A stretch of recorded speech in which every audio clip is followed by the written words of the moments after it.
Hello, film fans. Welcome to the Film vs. Film podcast. My name is Martin Harries, your host, and I'm joined by the film encyclopedia man, Boaz Dix. We are a couple of filmmakers on occasion, but mainly can't stop yapping about movies. On this podcast, every episode we pick a topic from a film that's coming out at the cinema or on VOD. Myself and Boaz pick our favourite film from that topic, or team up against a guest and battle it out to decide which film will become the greatest film of all time. If you enjoy this podcast, please leave us a 5-star review and subscribe. Please enjoy part 2.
Our choice then for Ryan Gosling films was The Nice Guys.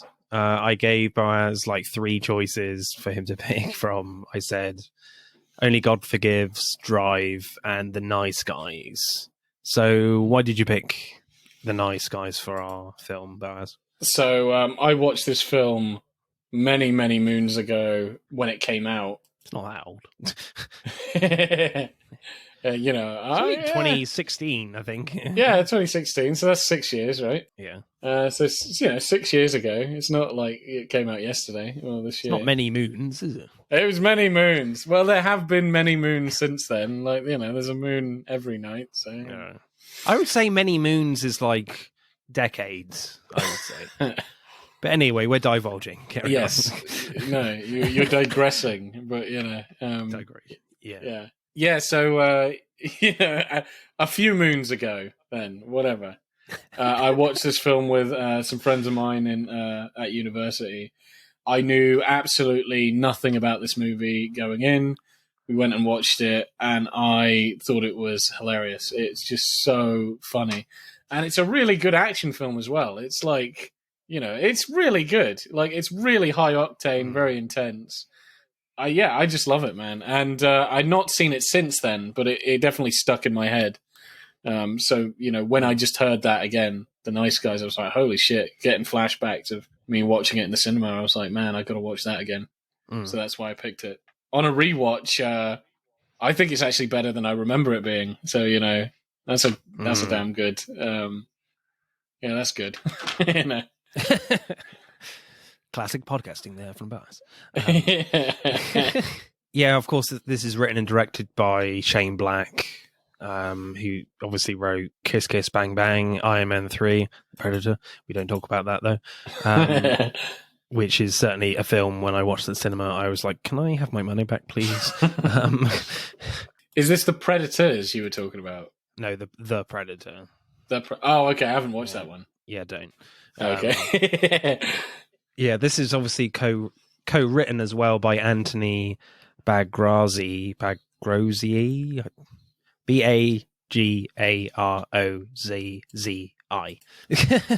however you want to say that, his last name. But yeah, I really enjoyed this as well. I think it's laugh out loud funny, and my God, Ryan Gosling especially is hilarious in this film. Absolutely hilarious. And again, like, yes, Shane Black is a really good writer, but you definitely get the sense that this film is improvised at times. But if you do get that sense and it is actually all scripted, then that is fucking amazing writing, you know, and performing. And performing, yeah. Because how do you make that look authentic, you know? Yeah. So, Baz, what happens in The Nice Guys? Yeah, so in The Nice Guys, it follows two detectives, I guess, Holland March, and who is an actual private investigator, a licensed private investigator. Despite that, he is, you know, not the greatest guy. He's really drunk all the time. You know, is very kind of sleazy, you know, and sort of underhanded how he does things.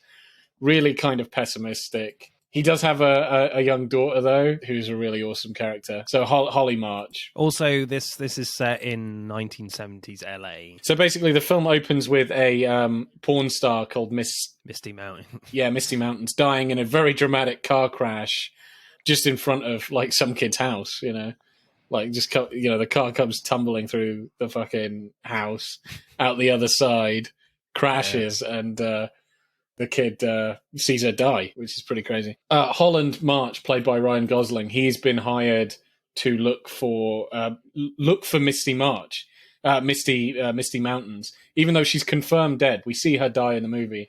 Her aunt doesn't think she's dead, so hires him to find her. At the same time, another character played by Russell Crowe, called Jackson Healy, who's an enforcer. So you kind of pay him any money and he'll do whatever, basically. Punch you in the mouth, basically. He's been paid by a girl called Amelia to keep people from looking for her. That includes Holland March, who he thinks that the aunt mistook Amelia for, you know, her niece. So he's on her case. But eventually, after like a really tense first meeting where Jackson Healy beats the crap out of, you know, so Russell Crowe beats the absolute crap out of Ryan Gosling and breaks his arm and tells him to stop trying to find Amelia. They end up joining forces because these armed assassins are looking for Amelia. And so they join forces to try and find her. Yeah, it's really good. It's a great buddy cop with two people who are so completely unalike that really shouldn't be friends. Yeah, and so it turns into a huge conspiracy that like even involves a senator, and it's really cool. Yeah, it's definitely. I would definitely describe it as a buddy cop crime thriller comedy. I don't know. Yeah, I think definitely. Yeah. But I wouldn't go down as to say it's like a neo noir or anything, because I think tonally it has to be very different for it to be called that, I would say. Yeah, I wouldn't really call it neo noir either, because it doesn't look it. It's not serious enough. Yeah, it's not serious enough. There are not all of the shot, like the ways that a noir is filmed. Do you know what I mean? Yeah. So I don't think it's stylistically a noir film, and it very much is visually, and you know, it's a 1970s movie, so it's very colorful and bright. I would say it's kind of I would call it like an anti-noir, basically. Like they are detectives. Yeah. But it's not like the 1930s. It's not grim. It's not super dark. It's more upbeat. It's very funny. And, you know, it's very colorful. But the intro definitely has a very pulpy noir intro. So the voiceover of Healy and the voiceover, that does remind me of like a noir introduction. You know, the whole hard-boiled, you hear their voices. But other than that intro, I would say it's a very anti-noir. It's very purposely trying to be, you know, riffing on it, but keeping it different. So yeah, well, they're definitely riffing on LA Confidential, I would say, which is a neo-noir in my eyes. You know, you have the voiceover, it's set in LA, it's a period piece, you got Kim Basinger in it, you know, and she's in this film as well with a cameo. So, but obviously tonally it's a lot funnier, this film. And more colourful, as I would say, you know. So directing then for The Nice Guys. I love the opening of the movie where Ty Simpkins, who plays Bobby, a kid living in the Hollywood Hills, who also plays the kid from Iron Man 3, is just walking around the house looking at a porn mag.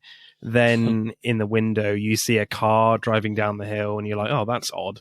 then in the next shot, it's almost done like a jump scare when the car crashes through the house in the background. And it's an incredible visual and shock moment, but what the hell is the house made of? Cardboard? Yeah. It's a shame we didn't have Gaius on the podcast who was from Back to the Blockbuster because he's from LA. I'm like, oh, houses really weak in LA? I know it's in the 70s, but I mean, really? Yeah, they're just overgrown doll houses. Yeah. No, like, seriously, yeah, the walls must be made of paper mache. Like, it just goes straight It's through. like a knife through butter, that car through that house. Plus, Misty, the woman who dies in the car, has her breasts out while driving. Just felt a bit weird. I'm like, why are you driving? Completely naked, yeah. I know you're a porn star, but I'm like, I'm not sure a crash would open your shirt out like that. But there we go. Yeah. I felt that was a bit inappropriate yeah. in my eyes. Yeah, I like how the kid, though, gives a dignity of, like, putting his Nike shirt over her breast. I think the fight at the party with Keith David and Russell Crowe was pretty cool. Nothing special, but I liked how they keep the comedy tones in the fight too, with them accidentally shooting the tree man on stilts. Yeah. And then when Healy shoots Keith David's character through the hot tub, I thought that was creative. The action scene as a whole ends on a great shock moment when the blue-faced man just gets hit by the van. And you don't cut away from it. You see the full force of it. And I was like, oh, God. That was pretty insane. Yeah. I mean, what do you make of the action in this film? Yeah. I think the action is pretty good. It's done pretty well. I think it's fine. Yeah. I think a lot of the gunfights are impressive. I mean, it's great how they work comedy still in the action as not just the dialogue. I mean, near the end where there's that great shootout with the hitman and he's, just firing off his minigun, even though he could just literally walk up to them at the side and just shoot them. But, Yeah, I was just going to say where they're fighting John Boy and, at his house. And, like, the fucking palm tree goes into their living room. Yeah. And when he's like, what was it? Russell Crowe, his gun's gone. He doesn't have a gun. And he tells Ryan Gosling to throw his gun. And he throws it through the damn window so they don't have a gun anymore. Stuff like that. It was quite funny. But I guess in action terms, there's nothing too extravagant. There's clever comedy moments like the last scene at the car show. And there's a spinning car and Ryan Gosling takes cover by the spinning car. He's taking cover. Then when he pops his head out over the hood, he's like, shit, I'm pointing the wrong way. Gotta run. Yeah, that was funny. The funniest moments are with the characters and the dialogue. So, the action is fine, I would say. Yeah. I do like, what was it? Where he fell off the balcony with, trying to save like his daughter from Keith David. Do you remember that? Oh, and like he just splashes on, he splatters on the ground, but he lands in the pool. I thought that was cool.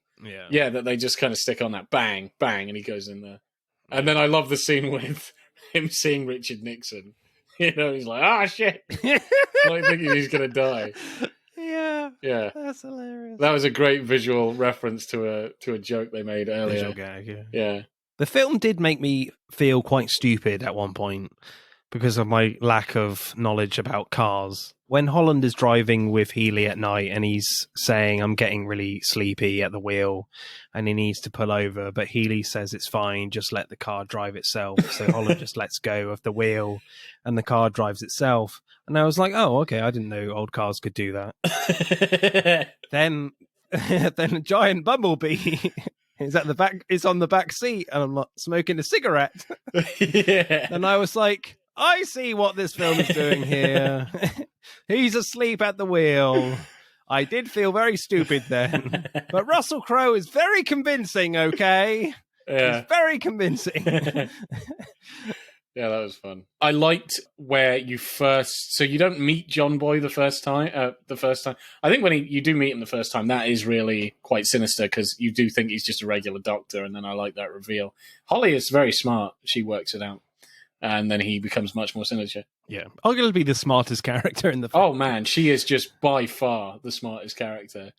Yeah. She should run their detective agency. She should like be in charge. But I like when they go to the hotel to get to, save Amelia. They talk to the barman and they're like, John Boy is on the top floor with Amelia. It's like, oh shit. And I love that they take the lift. The lift opens and just people getting shot and killed and stuff just in the distance, and they're like, and just back, they just stay in the elevator. It just goes back down. It's like, yeah, we're not ready for that. Yeah. But that was really good. That is my favorite scene, actually. Like, Yeah. I would say it's one of the most understated comedy action scenes I've ever seen, where Holland and Healy track Amelia to the hotel, the Burbank Hotel, and then they're in the elevator. And when the doors open, there's this beautiful camera move of the two characters following this noise, and all you see is this bald guy with his throat slit, gasping for breath. So naturally, they get back into the elevator and see a guy get shot at the end of the corridor, and you don't even see the gunman. Then, as quickly as possible, you hear the glass shatter. And you see a guy fall through the air as Healy and Holland go back down the elevator. And I admire the confidence of Shane Black to be so restrained and not make it like a proper action scene at all and just focus on the comedy. Yeah. So clever, so good, I thought. That was so confident from Shane Black. It's it's a definite thing of just mixing the absurd with the mundane, which is always funny, where they're just literally like just on an elevator there and back. But it's just this crazy shit, like, the guy falling from the elevator window or them seeing a guy get shot up where you're like, yeah, we're going to try and ignore this. You know what I mean? Is, above our pay grade. Yeah. But I love it because you could easily, in another filmmaker's hands, in another writer's hands, they were like, okay, this is an action scene now. We've got to work out a gunfight here. No, they do this really understated comedy thing, which is amazing. Plus, it's really efficient as well. It doesn't last too long. Some really great laughs in there. Move on to the next scene. Yeah, and ironically, I think it's far more memorable than if it was a proper fight scene. Yeah, it's just really memorable. And it shows John Boy being a badass without having to... I think it's actually his most badass scene, and he's not even in it. I think it's even better than when he starts taking down waves of people at the end, where you're like, yeah, that's a bit boring. He's just like, da-da-da-da-da. That's a bit boring. I think that scene cements him as a badass, and he's not even in it. You got your favourite shot then, Boaz? Or scene? Yeah, I think the one where they're driving, I just think that's hilarious. Yeah, with the bumblebee. With the bumblebee. That was really funny. I love where Ryan Gosling, they're at the club. He's getting very, very drunk, and he's interviewing everybody. And then he jumps into the... So you see those two mermaids, mermaids kissing underwater and swimming. And he fucking jumps in and chases after the mermaids. I love that. That is just done so well. You got these sexy mermaids, lesbian mermaids. They swim away, and he just comes out of nowhere swimming past the camera. That was funny. I love that as well, because as he's swimming, he does like a pointed finger, like he wants to talk to them. Like, hang on, hey, wait. You. Yeah. You're in a swimming pool, dude. What's going on? I also really like the scene of... It's just a little later after that. Oh, shit, there's so many, actually. I think I could list off a couple. He finds the dead body, like, looking for Amelia. Amelia runs up, and he lights his cigarette. I like that. And it's like... Because it's really dark where he is. And I just like... A short head tilt. And the light from his cigarette illuminates this fucking dead guy that's right next to him. I like that. Yeah, that was good, yeah. I'm doing the pointing thing that he does in the yeah, that was funny. Yeah, very Marx Brothers, like, or the Three Stooges, actually, more like the Three Stooges. Okay. Yeah, that was really funny. But it was just a great reveal with just using lighting. Because you don't expect that. I don't think at all in a film like this. No, and that is a really effective. Just again, it's just done so well. It's like the diegetic light of like his cigarette, and it's just. Oh my god! It illuminates a dead body. I mean, that's just well done. I also like where they dispose of the body. That is hilarious. Where it just drops on a on like a 16-year-old birthday party or something. Just bang. Yeah, that was hilarious. Yeah, they just run. Yeah. Directing score, Boaz? I think I'll go like 8.9. Yeah, I think, to be honest, the one of the most impressive things about this film is just how like 70s it is and just how Yeah. colorful it is. Like the production design is really good. Like there's no scene where you're like, oh yeah, this could be set in the modern day or a different era, No, where absolutely. sometimes, certainly a lot of TV stuff and some films where you're like, if they weren't in costume, this would just look like a normal street or Yeah. whatever. You don't get that in this film at all. No, everything looks of the period. It's just everything. All the cars, all the people, again, how everything's, everything what everybody wears, the lighting, just everything, the quality of the film, everything. Yeah. Just looks the period. It does feel like you could never go to these places that they're showing you. You'd need a time machine. You need a time machine to go see LA like this, and I quite liked it. I like that feeling. I would say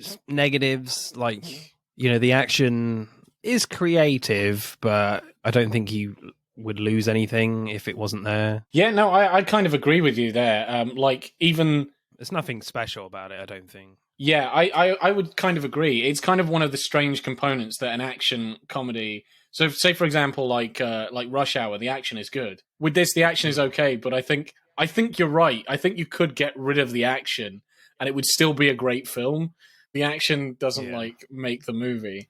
A lot of the action bits I kind of forgot about. I do remember the comedy that would stick with you. Yeah. Definitely the comedy overbalances the action in this film. Yeah. But there's definitely one scene, Russell Crowe's first action scene, where one of the mob dudes, opens the case and he gets blue ink all over his face. And when Russell Crowe escapes and jumps through the door, there's no way that's Russell Crowe. You can tell. They're like, yeah, Russell Crowe didn't do that. I know he's a larger man these days, but yeah, you didn't do that, dude. No way. I would go like 8.7 for me. So screenplay then. The first half of the film is really good, where there's lots of different leads you have to follow through the dialogue. So you really have to concentrate on what's being said to follow the plot. And I think that's why the film is so funny, because the film keeps you guessing on what's actually plot development and what's actually a joke.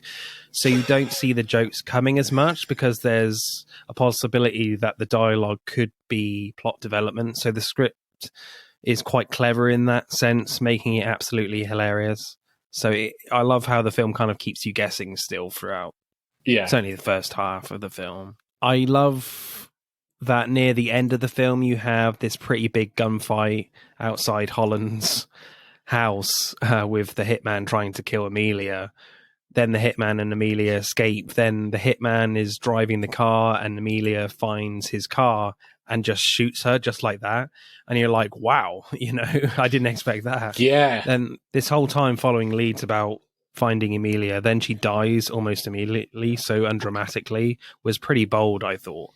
Basically resetting the whole film in a way. It does. It really knocks the wheels out of your wind out of your sails, because you're like, that was their only lead. That was the purpose of what the hell are they doing now, Then when the old lady shows up again, you have like the light bulb moment from Holland about Amelia's clothes, the pinstripe clothes in the porno film. Then the film's mystery reveals itself. All the puzzle pieces just fit together really nicely, when just a minute ago you thought like all the puzzle pieces just blew away in the wind kind of thing. Yeah. Choose your analogy here. I thought it was just pretty satisfying, that scene, actually.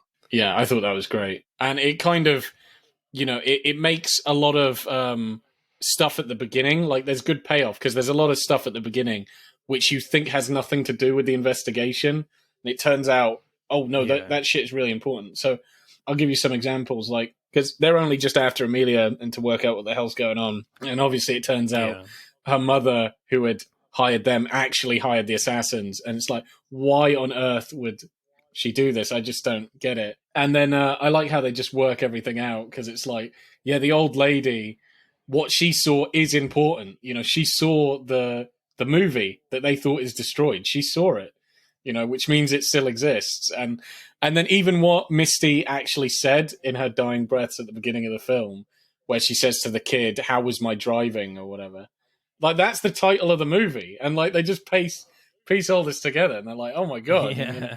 And like, why was she at the Burbank Hotel? It was to sell the movie, and it's like, oh my god, it's all coming together now. It was a great scene of just like these locations and things that people had said, and it just like brings it to light. Like they're just not random parts of the plot. Like they're essential. I thought that was real. That's good screenwriting. We've talked about how funny this film is. Like, there's joke after joke after joke, but they don't compromise how like clever this script is in terms of the plot. It all fits together really nice at the end. So that's really satisfying. But I think for me, the one scene we haven't talked about yet, and is arguably the funniest scene, is at the end. And you know what the characters have to do, find the film reel and get out and get the bad guys. So the film, for the first time, has a clear goal, but it doesn't become predictable at all. You have, for me, the funniest scene in the film where Healy and Holland get cornered by Tally, who has a gun on them. Healy is trying to talk her down, saying, "Have you really killed someone?" She's like, 3 people in Detroit. Healy completely believes her, and Holland's like, "No way, you're assuming what her background is." And Healy and Holland just bicker while Tally is getting really confused about what's going on. It's hilarious. Then someone says, "Room service," and Holland just dives on the floor trying to grab Healy's ankle gun. And he's like, "What the hell are you doing?" Holland's like, "Don't you remember you showed me your ankle gun before we got in the car?" And again, Tally is getting even more confused while Holland realizes it's a dream. And then Holly throws cold coffee over Tally, thinking it's hot coffee. Then Tally is like, "Why the hell did you do that?" Then slips on the wet floor, knocking herself out while firing the gun. Absolutely hilarious. Yeah, that was brilliant. Someone out there would have won billions of dollars if they predicted what the hell happened in that scene. Yeah, no, that is brilliant. Yeah. It's just, you do not predict anything. Yeah. Just hilarious.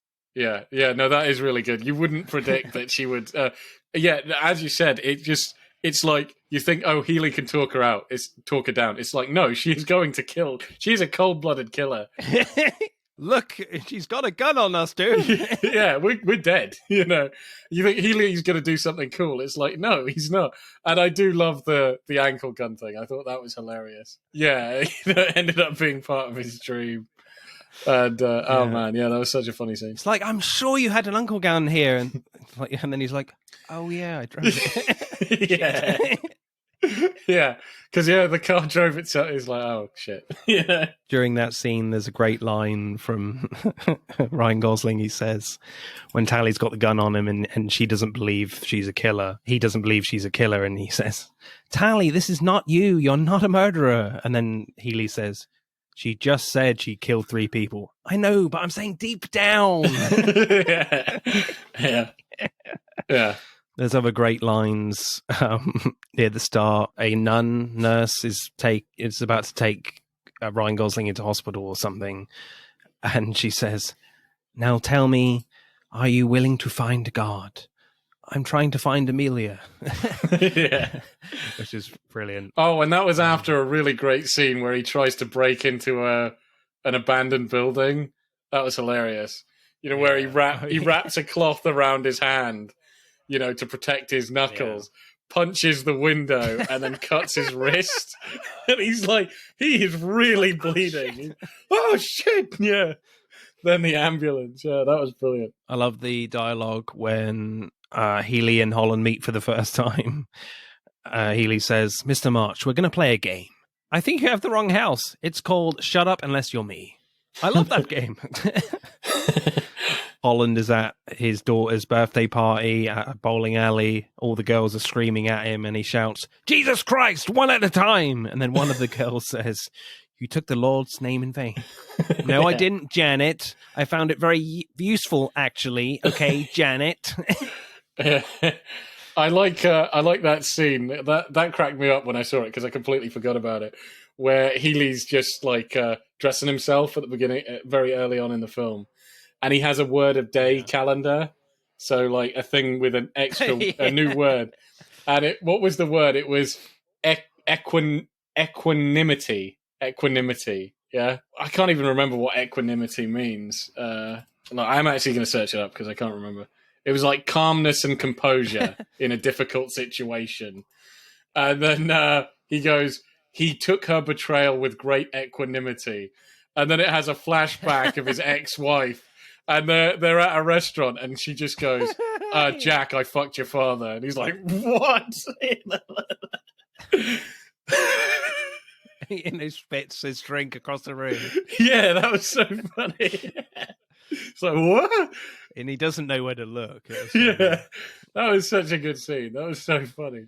That is, I think, one of the funniest flashbacks I've ever seen. A very simple one where Holland writes a note when they meet Kim Basinger's character. Porn is bad. Yeah. You remember when Ryan Gosling was he's teaching his daughter, you shouldn't say and stuff like that. That was funny. She sneaks into the porno mansion with them, in the boot of his car. And she goes, Dad, there's like whores here and stuff. Sweetheart, how many times have I told you, don't say and stuff. Just say, Daddy, there are whores. That was really funny. And then you remember when that porn actress is showing Holly a porn film, and Healy is understandably horrified because he grabs one of the guys. He's like, what the fuck do you think you're doing, and showing her this stuff? And she's just a kid. And the porn actress is like, no, I showed her it. I'm in it. And Healy's like, oh my God. She's talking to Holly, and she says, oh, what was it? She's looking for Amelia, and because they're trying to look for Sid, who's the guy that is the corpse that's in the gets killed. And she goes, yeah, Sid's a bad egg. It's like there was one time Sid introduced me to this girl, said that she was his cousin, and later that day I saw him doing like anal and stuff with her. And like Holly is like, don't say and stuff, just say you saw him doing anal. I thought that was absolutely fucking hilarious. It's a repeated joke, but it's just done so well. Like the second time, it was like it cracked me up. I was just in stitches. Yeah. Oh God. Yeah, that was so funny. Healy smacks a bartender's head on the bar with his tie and says, "Now we can do this the easy way, or we're currently doing this the easy way." Yeah. I think before he even does that, doesn't Ryan Gosling say, "Tell us or he'll stop doing it," and he's like, "Doing what?" And he's like, "Bang!" Yeah, yeah, that was cool. Hitler only had one ball. I think you find he had four. A reference to our previous podcast. Yeah, it is. Yeah, she was murdered. Sorry, but we're gonna bring down the people who did it. Yeah, and for a deeply discounted rate. Yeah. Oh, I love that when he goes to the old lady, like, after he's basically said he's quit after, getting assaulted by Healy. And he goes to her and she's like, please. And he's like, no, I can't, listen, your niece is dead. And then she gets out a checkbook and is literally going to write down any number. And he comes back out into the car with Holly. And I love that exchange where he's like, Holly, now be honest, and like, I'm your dad, but be honest. Am I a bad person? And she's like, yes. Yeah, and I love that where he's like, shut up and drive the car. And she's like behind the wheel. You're like, you are a terrible father, Yeah. I mean, there is an argument to say that Ryan Gosling's character is too dumb to create the comedy, would you say? Is he kind of a bit of a Joey character in Friends, the later seasons of Friends? Is that fair, or is that... You need him with somebody to sort of point out his stupidity, otherwise... Well, he's a lot of the jokes come through because he's not very intelligent. Yeah.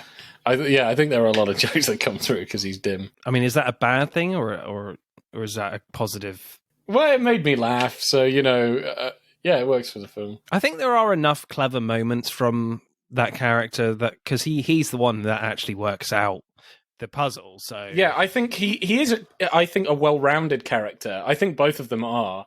Like, even though Healy is so ridiculously gruff that it's ridiculous, and Ryan Gosling's character is really stupid and very drunk, but they are well-rounded. They're not idiots. Like, and I do love when Ryan Gosling like just solves stuff in front of him, and it's like, no, he is a brilliant fucking PI. There's other great lines like, old lady in Glendale thinks her husband's sleeping with Linda Carter, Wonder Woman, or Linda Carter. That's what we have to find out. Yeah, that was a funny. great one near the end.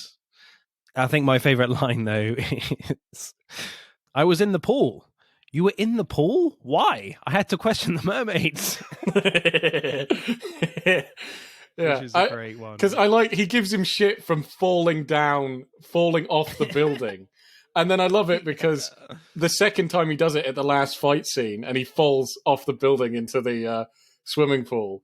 And he goes, like, how did you get down here? He's like, I fell off the building. And he's like, again? You know what I mean? Like, yeah. And I like how he's like, I think I might be immortal. I don't think I can die.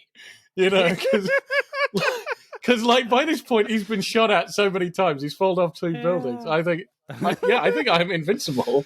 I think I have a feeling, I'm not sure, but in the trailer, I think there's a moment where he just like walks out from cover and just puts his arms out like he's, Christ or whatever. But they did cut that out in the film. Yeah. I'll need to double check that. Yeah. Maybe mate, I don't know. Yeah. So what's your favorite line, Boaz? Oh man, there's just so many. Yeah. If you have to pick one, I would say it's probably Holly and because I think I've already like said the line pretty much verbatim, but the one anal and anal and stuff. Okay, you can just say and anal, don't have to say and stuff. That's funny. But yeah, there are literally hundreds. I think we could basically say most of the script because I just think the film is absolutely hilarious. Screenplay score for me, I'm gonna go a 9.1. Yeah, I think that's a good choice. Yeah, I'm gonna go a 9.2. Nice. I think just for the fact that there's some really clever scenes in there. How some of the action scenes are written, like that elevator one. I mean, it's just a really good thriller as well. If you just don't have the comedy in there, but the fact that it's so laugh out loud funny, and it's joke after joke after joke, it's pretty impressive for me. Yeah, because I would agree with you. I'd say that the plot and the mystery is just really well done. I just think it's really well done. The actual detective aspect of it, you're like, if this was just a detective story without the jokes, this would be a solid detective story. Yeah, still be really good. It really would. And also, I think when it even comes to the comedy, there's a lot of lowbrow comedy, but then I think there are a lot of really clever jokes and setups. So you've got like the stupid slapstick, rude word comedy, but then you have some really funny jokes that aren't that lowbrow. They're a little more sophisticated and tie in with the plot or their repeated jokes.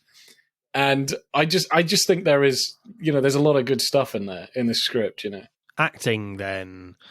Ryan Gosling is an incredibly good comedian, I think. I think he needs to be in more comedy roles. But yeah, it's still great. He does stuff like Only God Forgives, the really hard-nosed characters. But there's a lot of brilliant moments from him. But I think my favorite, like at the start where he cuts himself shaving and he just like bangs his head and he feels it hurting. Just visually very funny from his acting.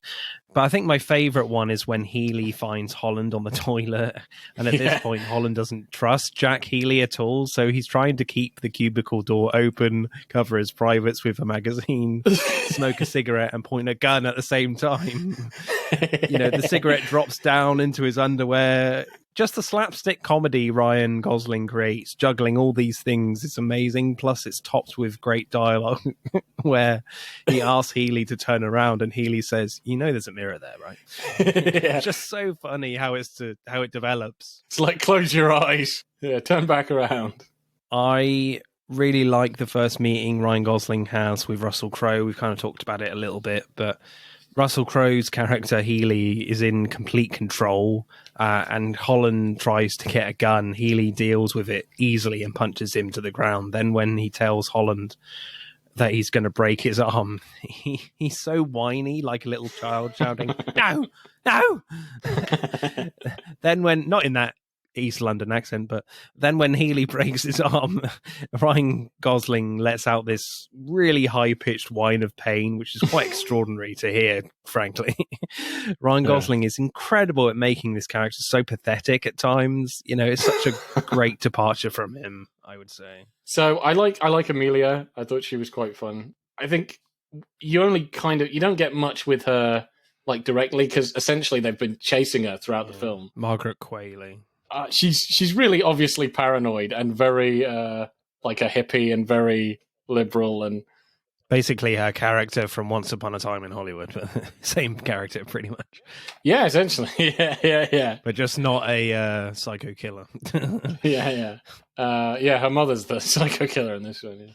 You know, I do like the female assassin we were talking about. Yeah, Tally. Yeah. I thought she was kind of cool because like throughout the film, whenever they go to see her boss, like she's all I don't know, she just seems like quite nice. And then it's like a heel turn where she's actually a fucking evil savage. Keith David, I like Keith David. So he's got a cool voice anyway. It's just nice seeing him as well. Yeah. It's one of those things, like, even though there is a villain, you don't really see the villains all that much. You know what I mean? It is mostly just the two detectives together. So I don't think, like, many of the villains have, like, enough time to sort of make a huge impression on you. Yeah. I do like the direction of the actor that played John Boy. Yeah, Matt Bomer. He didn't have that many speaking scenes, but I liked his first one where he comes in as a doctor and is being all nice and stuff, but then gets really threatening with Holly, and I quite like that scene. I thought that was really tense. I really liked Bo Knapp as Blueface.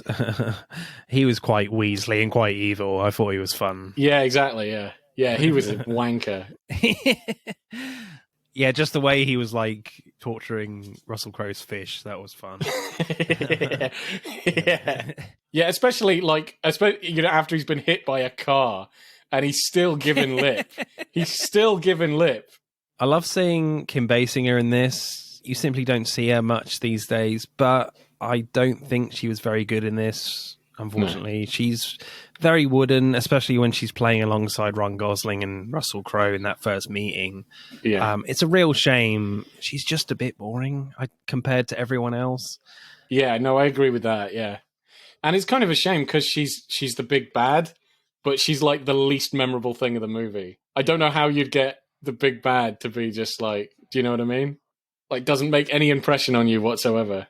Maybe it's because she's just not in that many roles these days. Yeah. Which is certainly not her fault at all. Yeah. It's the industry's fault for sure. But yeah, she's not amazing, unfortunately. Yeah. But my favourite performance has to be Ryan Gosling again. Yeah, I think I'll agree with that. He's so funny. Just that scene where he just dives on Russell Crowe's feet, just trying to find the ankle gun. It's just like, what the fuck is happening? So good. Are you going Ryan Gosling as well? Yeah, I'll go Ryan Gosling. Ryan Gosling's, his acting's top notch, and his physical comedy is just so good. He is so physical in this role. Acting score for me, I think I'll go an 8.9.